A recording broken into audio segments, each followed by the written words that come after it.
Here we go. Fox 10 Talk Sports pregame. We got Arizona State, Mississippi State coming up this Saturday, Cardinals and Saints coming up on Sunday. And we're going to dive in previewing the matchups as we do here every Friday at 3:30. And Blake, just because it's Mississippi State week, see if we can hear this on the microphone. I don't know if you can hear me over all of the cowbell that we're going to hear in Starkville. No, I'm joking. It was a lot has been made. There's been a lot of juice going into this matchup for a second week of the season, non-conference game between two teams that very rarely play each other. There's a lot of juice going into this game on Saturday. Oh, yeah. I mean, Kenny Dillingham made some remarks in his Monday press conference that ticked off a few people in Starkville, Mississippi, kind of took it a different way. Essentially, Kenny Dillingham was asked about what's kind of the situation like with traveling to these smaller towns in the Big 12 and just a non-conference schedule with this SEC opponent as opposed to the Pac-12 where you're traveling to major cities like Seattle, San Francisco, and Los Angeles. And he said, you know, it's harder to find hotels near the stadium that are not casinos. That was kind of generalized comment, but it kind of was a shot at Starkville. The people there took it. One of the guys who works for Barstool Sports took offense to it. He was a Mississippi State grad, Starkville native, and but Kenny went on and he was like, "I love it, stirring the pot." Like he likes the. I will say intensity. too, the Mississippi State kind of backlash, if you will, to the comments. I won't use his name, but one of my best friends from one of my previous markets is a Mississippi State grad, Mississippi State meteorology degree. If you don't know, Mississippi State known for their meteorology and their science. So if you have a meteorology degree from Mississippi State, it's a big deal.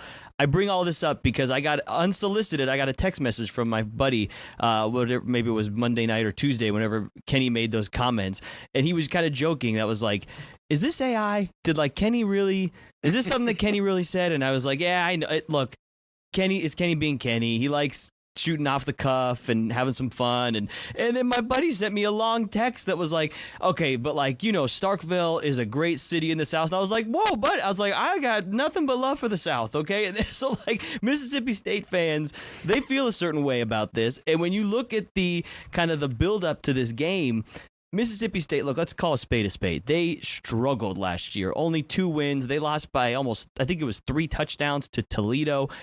They struggled in the first year under Jeff Lebby. Arizona State did not help the cause last year. So this week 2 matchup against the Sun Devils, it feels like it's Mississippi State's Super Bowl right now. It's a ranked Big 12 opponent coming in. Mississippi State's rolling out black uniforms. It's a blackout. They got all the other coaches around the Mississippi State athletic program tweeting out, get to the stadium. We got to sell this thing out. Fill up Doak Walker. Bring your cowbells. It like the buildup on Mississippi State's, and it feels like on Arizona State side, it's still kind of like, okay, it's week 2. Yeah, I mean, it's just a different spot in where they're at as programs. I mean, when you're there's not too long ago that ASU was in Mississippi State's position coming off a 3-9 season, and then look what they did this past season, going 11-3 and winning the Big 12 championship. Now Mississippi State coming off a 2-10 season and then getting dominated for most of the game by ASU and specifically Cam Scatterby last year. Scat setting the second highest single game rushing total in ASU history last year with 262 yards. Crazy, he didn't even have a touchdown in that game. It was wild. Sam Levitt did that, have a rushing touchdown in that game. Scat did not have a rushing touchdown in that game, but he had 262 rushing yards. CJ Fight had a touchdown in that game. CJ Fight did have a strip sack, touchdown in that game, did a little shimmy shake. It's cold cuts. It's cold cuts.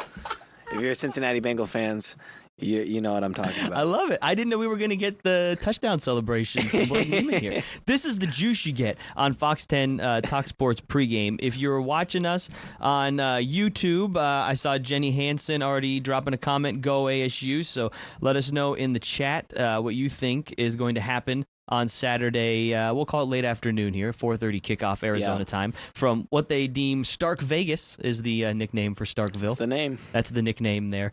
But yeah, there's a lot for, like I said, an early season non-conference here's the thing. matchup. It was a layup shot for Dilly with the casino comment. If your nickname's Stark Vegas, that's a good point. Then the casino it's there. shot is just It's there. It's hanging right there. It's a low hanging fruit.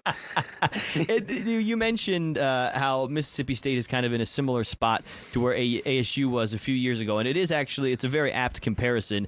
The difference is that Arizona State does not have to go through the gauntlet of an SEC schedule. So the non-conference games non-conference games are big for every college football program, but there's almost a little bit more of a premium on them when you're in the SEC because if you look, let me try to pull up Mississippi State's schedule here this year. They're coming off of a 2-win season last year, and when you get into the SEC, they come out of their non-conference. Mississippi State does with Tennessee, Texas A&M, Florida, Texas, Georgia. They end the season, obviously, Ole Miss, the Egg Bowl. Yeah, that's tough. No knock on the Big 12. Arizona State's Big 12 schedule, not quite the same. That is a brutal schedule. And that's the thing. So you got to win these non-conference games. Like you were saying, this is a massive game for Mississippi State because last year I think they went winless in the SEC. They did, yeah. They didn't win any games in the conference. So I'm not seeing too many. I mean, they played Southern Miss last week. Yes, Southern Miss last week. I got it here. They won 34-17. So honestly, again, the comparisons with ASU, pretty similar. Not a total blowout. Doubled up your inferior opponent. Didn't light up the stat sheet, but you got out with a win, basically. But all those SEC teams you just listed pretty much got better outside of maybe Ole Miss, who lost Walter Nolan to the Cardinals. And then Shout out. And then with Scott's team, the New York Giants, adding Jackson Dart, they've had a fun connection this offseason. So I'd say there's not many win opportunities for Mississippi State within the SEC. And I think a lot of people around the country would probably view that very similar. So this being a fringe bowl eligible opportunity for this season, you pretty much have to win this game. If you're Mississippi I don't State, think you're winning 6 games if you don't win this game. No, the path is it's a very difficult ASU, path. I don't think you can really afford to lose this game. No, to me, this is for ASU. To me, this is your chance to make a bit of a statement here because week 1, NAU, no one could even watch the game because it was just a black screen on ESPN Plus. It was shout out. Shout out. As I said, it was one of those games where you got out with a win. You're just happy you got out with a win. Everybody was healthy. We do it again next week. For ASU now, ESPN2 nationally broadcast game. Prime time, pretty much time slot when you look at what's available to the Big 12. You got to go into Starkville. You got to shut up those cowbells. You've juiced this thing up if you're Kenny and you know the videos of the cowbells at practice and everything. The fans that will be in Starkville are going to be ready for this game. They are going to want the Starkville's going to want to, they're fueled up. They're going to want to make ASU know what the SEC is like. If you're ASU, this is your chance to say, okay, we added fuel to the fire. We're good with it. As Kenny said on Wake Up Barstool that you can watch on Fox Sports, Kenny said, we recruit guys that like the smoke. We want the smoke. And this is your chance for ASU to kind of, back it up with your play on the field. And then no one will care about NAU anymore. No one will care that, the defense the defense wasn't as great against it. No, go into Starkville, impose your will on an SEC team, and the NAU game, no one will even mention it again. Yeah, the thing that is something to look out for and just something to keep in mind if you're an ASU fan is that it doesn't matter how good or bad the opponent is in the SEC. The fan bases typically bring it still every single week. It just means more. It often does. So with Mississippi State, they're already fueled up. They're 1-0. It's early in the season, so it's going to be a packed crowd. And that noise environment, that's something that ASU does not deal with all too often. There's some hostile environments in the Big 12. I think Texas Tech was probably the most difficult road game, and they lost last year with the tortillas. But there's not those huge packed out stadiums all the time in the Big 12. Oklahoma State probably. You were at Oklahoma State last year. Yeah, but it rained the rain and there was like a 3-hour delay. Oklahoma State was terrible. They lost 0. They won 0 games in the Big 12. And this is ASU's history lesson, real quick. ASU's first SEC road game since Missouri first joined the conference back in 2012. ASU just got its first SEC win ever against Mississippi State last year. So they're 1-5 against the SEC all time. They don't play them all that much. So this is a critical time for ASU to try and get a win. So as we just real quick, we got a couple minutes where we have to hit our break here. As you look at the Bulldogs roster, last year, part of the reason they struggled so much last year was their quarterback, Blake Shapen, who came in as a transfer with Jeff Lebby. Blake got hurt. He did play in the ASU game, so the ASU beating Mississippi State, they were still pretty much at full strength at that point last season. But as the season unfolded, they lost their quarterback. Guys started, as the season kind of unfolded. I don't know if you watched the Netflix SEC kind of documentary series, but they were in a bad spot by the time they got to the end of the season, and they hit the reset button. I forget the exact number, but I want to say like 50 new players or so, transfer portal. I mean, they hit it hard this year, as you have to after a season like they had, and their calling card is very similar to ASU in that they're going to want to establish the run. They have a trio of running backs. One came in from South Alabama via the transfer portal. Didn't get a ton of work in the opening game, but from what I've kind of read from Mississippi State things online, they have high hopes for him. So if you're Brian Ward and this Sun Devil defense, it is an SEC team, maybe at the bottom of the SEC rankings, but you're still going to face an SEC team that is going to want to run the ball, and the quarterback is coming off of an injury-plagued season where he's going to want to prove something. Yeah, I mean, Blake Shapen, he's a solid quarterback. I mean, he's got talent, he's a skilled guy, and Brian Ward said this ASU defense did not perform up to standard last week. Jordan Crook, their leader, middle linebacker, Pat Tillman Leadership Council guy, said they didn't perform up to standard, and I think a lot of people would say the same. But the consistent theme throughout this week period since the conclusion of NAU has been so much credit to NAU. I just think what NAU did from a schematic standpoint was just something so bizarre that it's just something you don't really see on an everyday basis. And you got to credit, like, college football coaches are here for a reason. Like the FCS, the FBS, like you can coach. So I think, and you got to give NAU credit, but I think there was also a lot of good things for the ASU defense to take away. I mean, Keith Abney had his first career sack on the weekend. Elijah O'Neal had a couple of tackles for a loss. He's a JUCO transfer guy who came in last year, made an impact. And then Miles Rouser. If you look for number 4 on the field, he's a heat-seeking missile. He's seriously, folks, I'm going to look dead in the camera. He might be the hardest-hitting safety in college football. And I would second that. Yeah, he comes in, guns a-blazing, not afraid of contact. And then Xavier Alford, first-team all Big 12 safety last year, good in coverage. So a lot of things to look out for. We got to hit a break real quick. We got a question from Isabel. We will answer when we come back here on Fox 10 Talk Sports Pregame.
All right, we're back here on Fox 10 Talk Sports Pregame. I said before we hit the break there that Isabella Fredrickson had a question for us. She said, if you're an Arizonan who wants to root for a football team this season, which team do you think will have a better upcoming season, in our opinion, ASU or the Cardinals?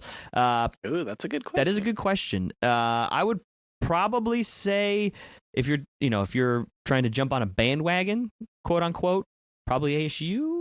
Probably. I mean, I think ASU, there's more proof in the pudding, so to say.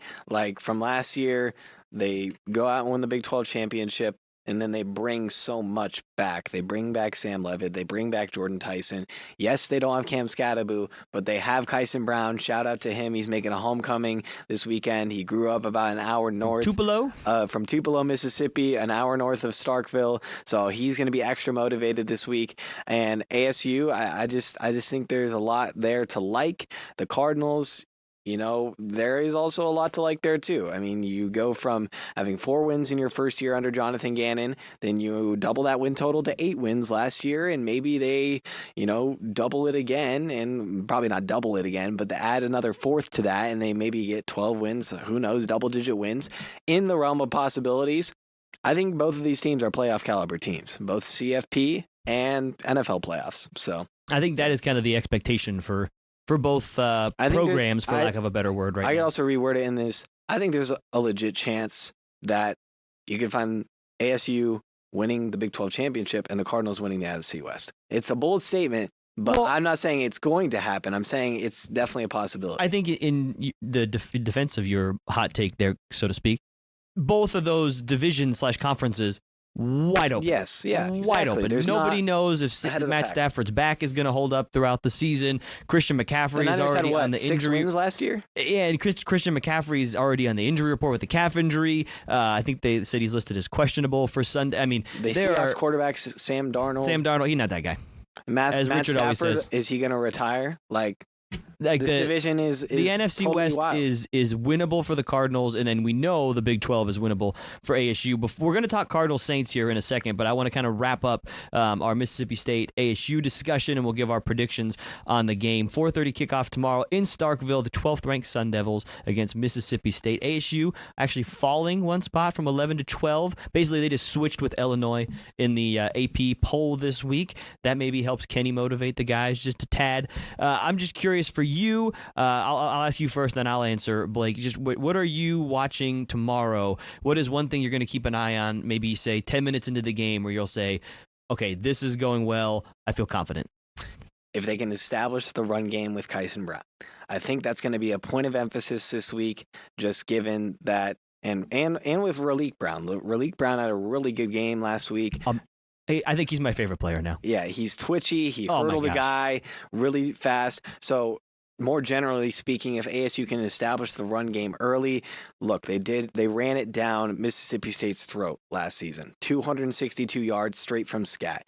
And now are those next line of backs in Kyson Brown and Raleek Brown going to be able to step up? They showed flashes and spurts, didn't get those full extension runs. Raleek Brown got a 75-yard one, got called back. Can they limit the penalties, clean that up? I think limiting the penalties, establishing the run are going to be the two things within the first quarter that I'm going to be like, okay, this is ASU's in cruise control or they're in trouble. I like that. Also, shout out Melinda for giving a shout out to Isabella for the question. Melinda, thank you for watching and being on our chat here. I want to keep an eye on the offensive line, kind of to your point about establishing the run. Luckily, we did not see, there was a lot made throughout fall camp about Ben Coleman switching from guard to center. Then there was a week or so where Ben was moved back to guard and they were trying other guys at center. And then they ultimately moved Ben back to center. I know you kind of, you had an in-depth story on Sports Night last week with Ben Coleman and his family, so you've got to know him a little bit. I got to know Ben a little bit last year. His kid does not lack confidence no matter where they put him on the offensive line. And they did not have any snapping issues in week 1. Granted, that was I know, knock on wood, it was a home crowd. There was no silent count or anything. It was a pretty exactly what you would expect, offensive center to quarterback exchange situation. That's not going to be the case this week with the cowbells and with the crowd noise. Yeah. They're probably going to have to they will have to go to a silent count, at least early in the game, because that place is going to be rocking, especially the first drive. I want to watch the offensive line, but specifically Ben Coleman. If the snaps are clean, if he can get the snap and immediately get his head up and read the blocks like he needs to, that is going to be, if that goes well for the Sun Devils, that's a good omen for the rest of the game.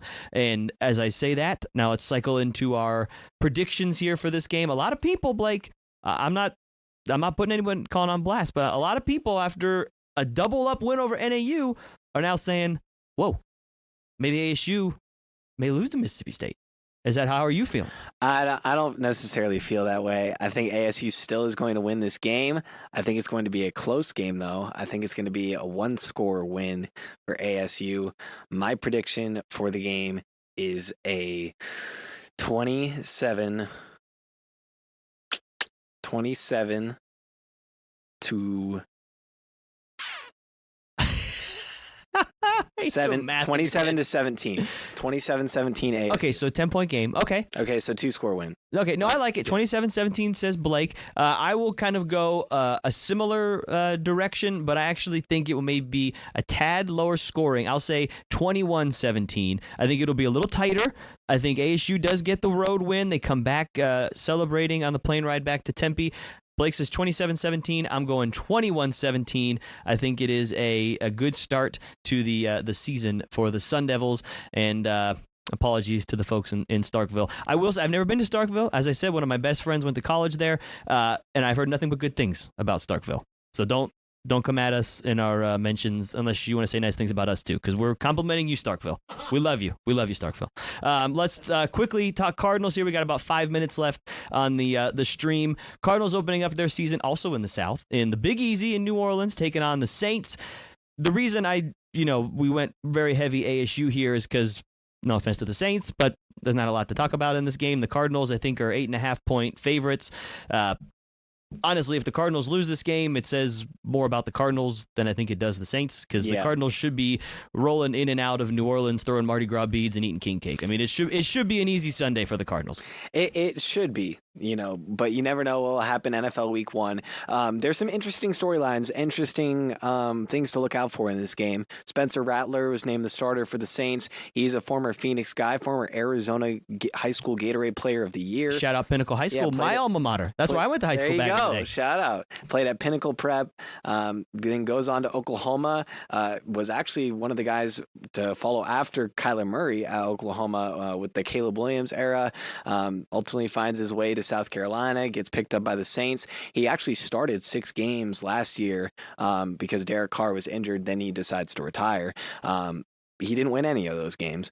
But we'll see if the tone set's different for this year. But look, the Saints haven't made the playoffs since Drew Brees retired. The Cardinals haven't made the playoffs since 2021. But the Cardinals have a lot more pieces to work with than the Saints do. They got Trey McBride, Marvin Harrison Jr., and you were in that press conference on Wednesday, and it sounds like that connection you were asking about is on the same page. Yeah, I asked. We'll get to that in a second. I just want to give a shout out to Melinda. She says she's from U of A, or from down in Tucson, so she's a U of A fan, but still supporting us here on Fox 10. So we appreciate that. Hey, we appreciate you, very Melinda. much appreciate we that. appreciate you, Melinda. Yeah. But yeah, to your point, Blake, I actually asked Kyler this week because so much talk this offseason about the Marvin Harrison Jr., who still had over 800 yards in the touchdown. He had a good rookie season, but he wasn't and he didn't light up the stat sheet like Justin some people. Jefferson. There you go. Yeah. So he it was disappointing in terms of expectation. But I asked Kyler, how different is their relationship week 1 this year compared to week 1 last year? And Kyler just basically said it's night and day. I mean, Marvin is just so much more comfortable, not only on the field, but he said even in the locker room. Being in the locker room last year too, you could tell it wasn't that the lights were too bright for Marvin or anything, but he's just a reserved guy. He's a quiet guy. And honestly, Kyler is kind of like that too until you get to know him a little bit and the guys get to know him, and then he comes out of his shell, I guess, so to speak. But that's Kyler. And then Marvin said the same thing when we asked him at his locker later in the day, that he's just so much more comfortable. The game is slowing down for him. Those are all the things you want to hear if you are a Cardinals fan going into this matchup. Marvin said he's actually initiating conversation with Kyler now. Yeah. So he's the one who's starting the conversation. And he just, like you said, he said it's night and day, the relationship from when he first got drafted to where they're at now. And Marvin has improved his body. He's added 10 pounds. Kyler has continued to improve over the offseason, put in the work, did their regular off-season bonding trip. So it's going to be scary. And Kyler, one of the boldest things he said was, I think we could be the best offense in the NFL. That's what he said. That's what he said. That's what he said. That's what he said. That's not what we're saying. That's what he said. That's what he said. Let's do score predictions real quick. We got about a minute. I think we're both going to probably... we're both taking the Cardinals. It's just how much do we think the Cardinals are going to win by? Very similar to my ASU score prediction. I think the Cardinals will score 27 points, and I think the Saints will score 13. So 27-13, Cardinals get a big win in the Big Easy. I'm more bullish. I think I'm going to go 35-10. Oh, wow. I think the Cardinals are good. I think they're going to be a good team this year. I just do not think the Saints are going to, I'm sorry, Saints fans. You guys probably know it too. It's just Spencer Rattler, Tyler Shuck, the quarterback situation's in flux. The defense, they got guys on defense. They're older though. I don't know who their young up and coming guys are. Maybe that's more on me.